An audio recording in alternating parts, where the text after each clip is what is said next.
Alors, le champion d'Afrique, comment ça va?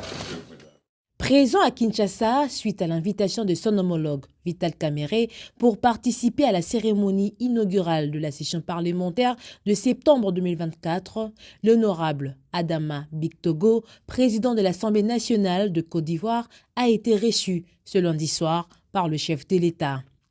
Le speaker du Parlement ivoirien était porteur d'un message de salutation fraternelle du président de la République de Côte d'Ivoire, Alassane Ouattara, à son homologue et frère congolais Félix Antoine Tshisekedi Tshilombo.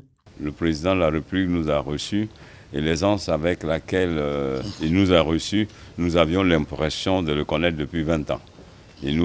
Parce qu'il recevait ses frères de Côte d'Ivoire, mais il recevait surtout des émissaires du président Alassane Ouattara. Et pour lui, c'était très important. Donc nous sommes venus lui témoigner toute l'affection, la fraternité du président Alassane Ouattara.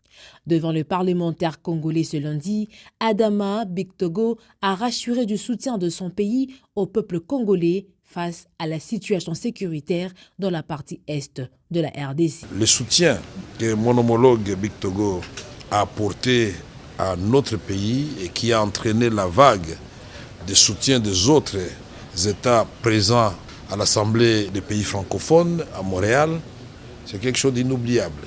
Et aujourd'hui, il a été clair devant la représentation nationale, devant les députés nationaux, dignes et illégitimes élus du peuple. Il a dit clairement qu'il est venu pour dire au peuple congolais que la Côte d'Ivoire est à côté de ces populations de l'Est qui souffrent des affres de la guerre. Le président de la Chambre basse du Parlement ivoirien a été désigné par tous les présidents de parlements francophones pour conduire une grande délégation dans les pays africains en situation de crise sécuritaire, notamment au Burkina Faso, au Mali, au Niger, en République démocratique du Congo et au Sud-Soudan, afin d'y apporter la contribution de la diplomatie parlementaire.